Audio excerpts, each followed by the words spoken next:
तो अब हम लोग चल रहे हैं MPS 3 पढ़ेंगे आज। MPS 3 में जो था भारत, लोकतंत्र और विकास। तो इसका तीसरा टॉपिक है ना, गांधी जी का योगदान। तो इससे पहले के जो दो टॉपिक थे वो हम लोग पढ़ चुके हैं, और तीसरे टॉपिक पे हम आते हैं सीधे। क्या है? गांधी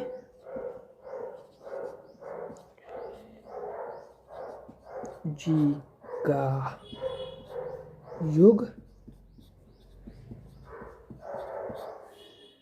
गांधी जी का योगदान। ठीक है, तो अब गांधी जी का योगदान क्या है इसको समझिए कैसे। 1915 में महात्मा गांधी साउथ अफ्रीका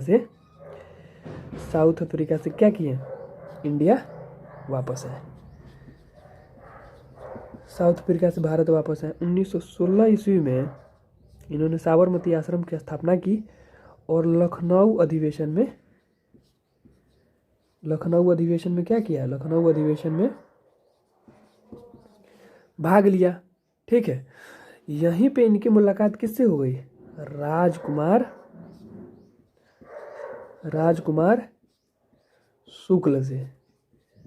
और ये कौन था? तो ये चंपारण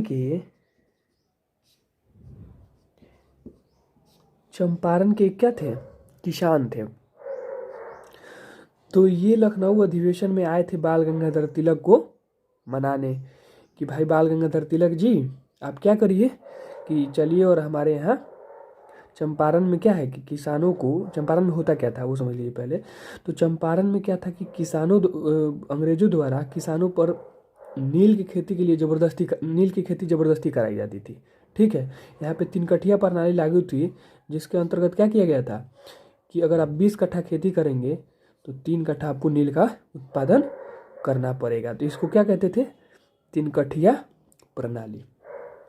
और यहाँ पे क्या है, किसानों पर 42 तरीके के कर लगाए गए थे। किसानों पर क्या किए गए थे? 42 तरीके के कर आरोपण कर गए थे और भयंकर शोषण हो रहा था किसानों का। ठीक है, राजकुमार शुक्ला ने जब इसके विरुद्ध आवाज़ उठाने की कोशिश की तो इन्हें पुलिस ने क्या कर दिया?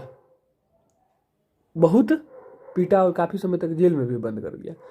तो ये 1916 ईस्वी में लखनऊ अधिवेशन में पहुँचे और बाल गंगाधर तिलक से इन्हें कहना था कि चल के हमारे यहाँ आंदोलन करने के लिए। ठीक है, लेकिन वहीं पे इनको किसी ने सलाह दिया कि बाल गंगाधर तिलक को नहीं, तुम महात्मा गांधी को ले जाओ। महात्मा गांधी से आग्रह करो कि वो चले। तो फिर राजकुमार शुक्ला जी कहाँ पहुँच गए? महात्मा गांधी के पास। तो महात्मा गांधी से बोले हैं। तो महात्मा गांधी पहले तो तैयार नहीं हुए वहाँ आने के लिए, लेकिन राजकुमार शुक्ला ने बहुत मनाया, बहुत मिन्नत करी है। तो अंततः महात्मा गांधी क्या हुए? चलने के लिए तैयार हो गए कि ठीक है चलते हैं। तो अब महात्मा गांधी जब वहाँ गए तो किसानों की स्थिति देखकर, किसानों की स्थिति वहाँ पे देखी कि वो खाद्यान्न उत्पादन करना चाहते थे। वहाँ पे खाद्यान्न संकट पहले से ही था, उसके बावजूद अंग्रेज क्या करते थे? उन्हें नील की खेती करने के लिए बाध्य करते थे। साथ ही उसके बदले उनको कुछ पैसा वगैरह भी नहीं दिया जाता था। ठीक है, तो किसान क्या थे? बहुत वहाँ पे पीड़ित थे। तो उसके बाद ये पहला सत्याग्रह तब 1917 ईस्वी में महात्मा गांधी द्वारा चंपारण सत्याग्रह क्या किए? प्रारंभ किए। तो चंपारण सत्याग्रह प्रारंभ हुआ और बहुत जल्द ही इसमें क्या हुआ? सफलता महात्मा गांधी को मिल गई। इसकी उम्मीद तो उनको भी नहीं थी कि इतनी जल्दी क्या हो जाएगी, हमें चंपारण सत्याग्रह में सफलता मिल जाएगी। तो इस तरीके से क्या हुआ? चंपारण सत्याग्रह समाप्त हुआ। और भारत का जो इसमें जो चंपारण सत्याग्रह था, इसमें कई और नेता भी बिहार के, जिसमें राजेंद्र प्रसाद भी शामिल थे हैं। तो इस आंदोलन ने भारत को, स्वतंत्रता आंदोलन को एक नया आयाम दिया। यहाँ से एक बड़ा चेंज आया स्वतंत्रता आंदोलन में। यहाँ से ही कहा जाता है कि गांधी युग की क्या हो गई? शुरुआत हो गई। ठीक है, तो चलिए हम आगे पढ़ते हैं। तो 1917 के चंपारण आंदोलन के बाद 1918 ईस्वी में गुजरात के एक जिला था गुजरात के एक जिला था खेरा, ठीक है। अब इसमें हुआ क्या था, देखिए इस खेरा जिला में हुआ क्या कि 1918 ईस्वी में यहाँ पे फसल का क्या हुआ, पूरी तरीके से फसल बर्बाद हो गई, फसल बर्बाद हो गई, ठीक है। फसल बर्बाद हो गई पूरी तरीके से, और जितनी फसल होती थी उसकी 1/4 ही फसल हुई। कहने का मतलब यदि 100 किलो फसल होता था तो 25 किलो ही हुआ। तो ऐसे में जो किसान थे वो क्या कह रहे थे, मांग कर रहे थे कि भाई कर की क्या कर दी जाए, कर माफ़ी दे दी जाए, कर की माफ़ी दे दी जाए। परंतु हुआ क्या कि किसान इसके लिए किसान मांग कर रहे थे कि भाई कर माफ़ी दे दी जाए, लेकिन जो अंग्रेज सरकार थी वो नहीं मान रही थी। अंग्रेज सरकार कर वसूलने के लिए, मतलब कर वसूलने के लिए अपना आदमी भेज देती थी, और जो नहीं देते थे उसके साथ मारपीट की घटना को अंजाम दिया जाता था। तो इस तरीके से ये गुजरात का खेरा। तो जब महात्मा गांधी को ये बात पता चली तो महात्मा गांधी वहाँ पहुँचे हैं। इसी में जो है यहीं पे पहुँचने के बाद जो है महात्मा गांधी के सरदार पटेल वगैरह जो है इस आंदोलन से जुड़े थे, गांधी से प्रभावित होकर, ठीक है। तो यहाँ पे इन्होंने किसको के लिए फिर क्या किया, एक आंदोलन करा 1918 ईस्वी में। तो इसको खेरा आंदोलन के नाम से जाना गया, चूँकि ये गुजरात के खेरा जिला में है तो इसको खेरा आंदोलन के नाम से जाना गया, ठीक है। तो इस तरीके से ये गांधी जी का दूसरा आंदोलन रहा भारत में, और ये भी क्या हुआ, सफल हुआ। किसानों को अपनी बात मनाने में कामयाब रहे महात्मा गांधी, ठीक है। और किसानों का क्या हुआ, कर को क्या कर दिया गया, माफ कर दिया गया।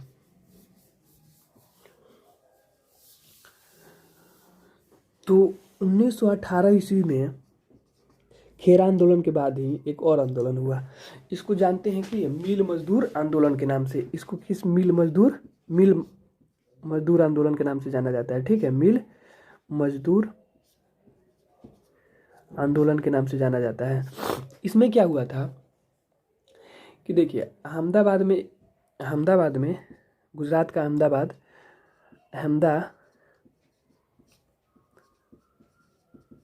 में एक सारा भाई कपड़ा मिल था, जिसका नाम क्या था, सारा भाई कपड़ा मिल।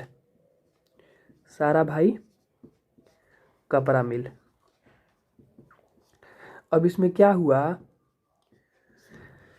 सारा भाई कपड़ा मिल, इसमें क्या हुआ था कि 1917 ईस्वी में क्या हुआ कि अहमदाबाद में प्लेग बीमारी आई। प्लेग एक महामारी थी, जैसे आज कोरोना कैसे फैला है इसी तरीके से प्लेग बीमारी थी।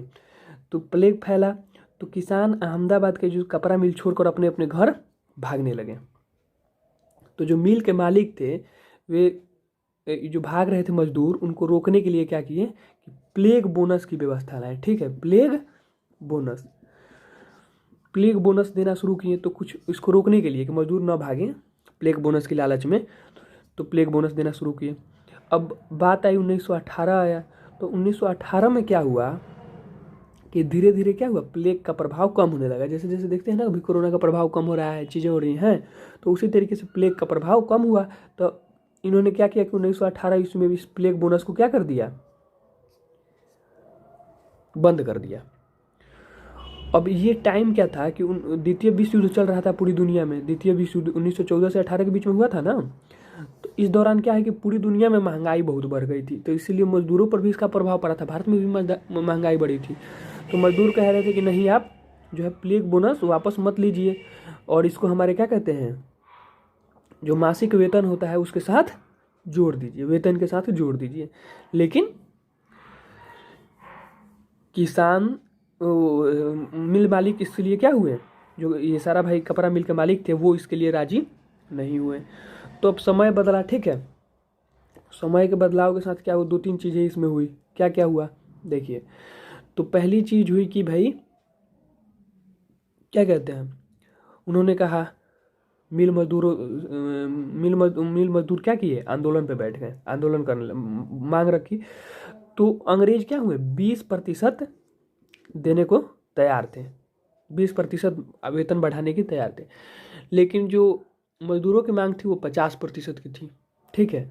इसमें क्या हुआ था, देखिए एक और चीज़ था कि इसमें इसकी शुरुआत करने वाली कौन थी, यशोदा बेन थी। यशोदा बेन करके उनका नाम था शायद, हाँ तो यशोदाबेन 1917 के चंपारण सत्याग्रह के बारे में जानती थी। तो वो क्या की कि वो भी महात्मा गांधी से मिली और बताई कि हमारे लिए भी आप आंदोलन करिए। तो क्या हुआ कि महात्मा गांधी उनकी बात मान गए और यहाँ पे आए आंदोलन करने।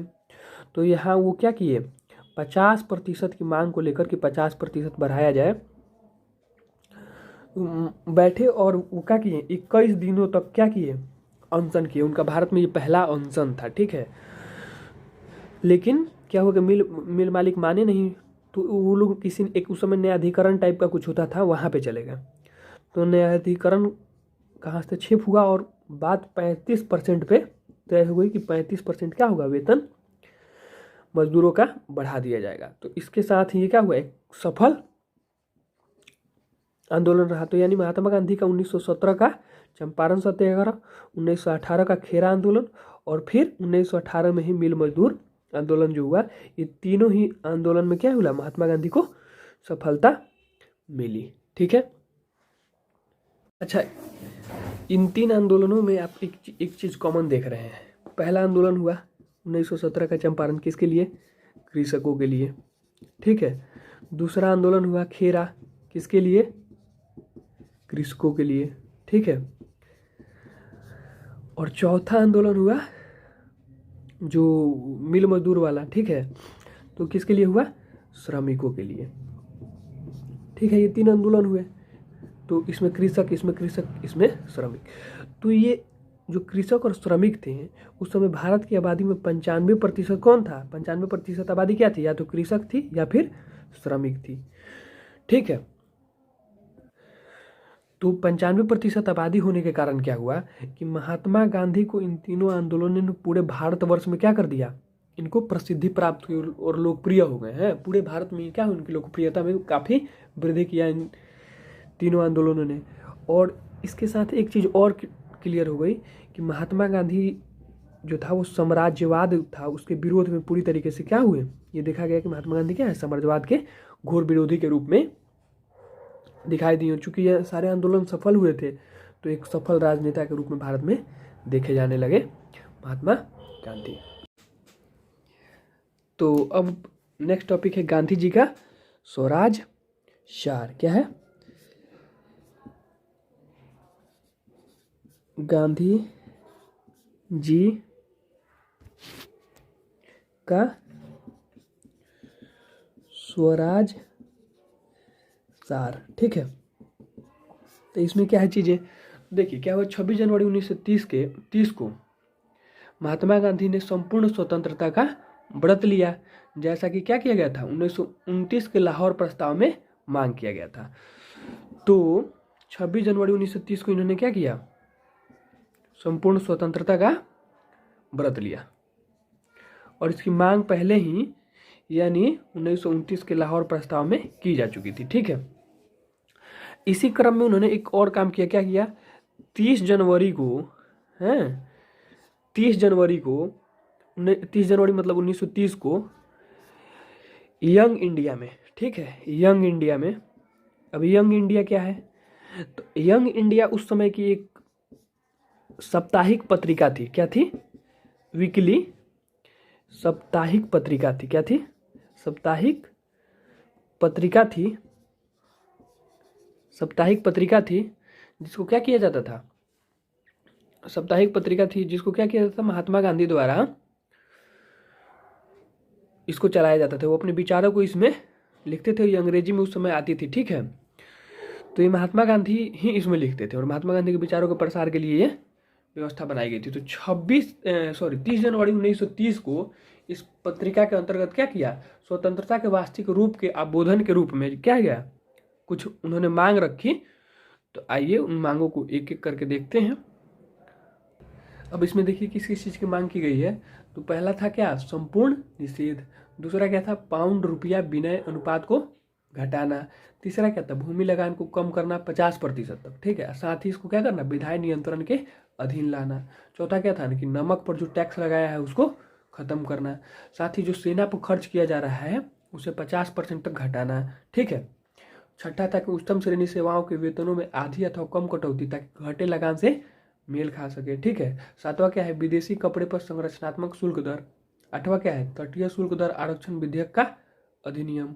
9वां क्या है, सभी राजनीतिक कैदियों को मुक्त कराना, हत्या अथवा हत्या प्रयास के दोषियों को बचाना अथवा आम न्यायिक अदालतों द्वारा सुनवाई तथा सभी राजनीतिक अभियोजनों का प्रत्याहरण। 10वां क्या है, CID अथवा उसके सर्वसाधारण संबंधित नियंत्रण की समाप्ति। 11वां क्या है, आत्मरक्षा के लिए बंदूक, पिस्तौल आदि के प्रयोगार्थ लाइसेंसों का निर्गमन सर्वसाधारण संबंधित नियंत्रण के अधीन। ठीक है। 12वां क्या है, इन मांगों ने दृष्टव्य है कि कांग्रेस के लाहौर प्रस्ताव द्वारा परिकल्पित संपूर्ण स्वतंत्रता की संकल्पना कुशीचा। दूसरी ओर वे सभी प्रथम को छोड़कर एक साम्राज्यवाद विरोधी रुख रखती थी।